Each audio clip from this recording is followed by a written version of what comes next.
ये बहुत अच्छा हमारे लिए फैसिलिटी होगा कि हम ख़वातीन जो हैं अलग से बस में जाएंगे।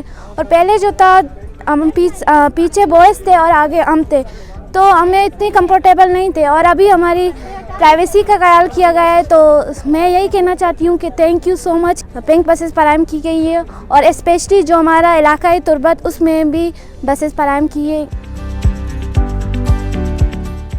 एग्रीकल्चर कॉलेज की स्टूडेंट हूँ। ये जो पिंक बस है ये ख़वातीनों के लिए ये बहुत अच्छी खुशी की बात है, क्योंकि पहले जो ग्रीन बसेस थे लड़के और लड़कियां सब एक बस में थी। अब ये पिंक बस सिर्फ लड़कियों के लिए है, क्योंकि वो कंफर्टेबल होंगे।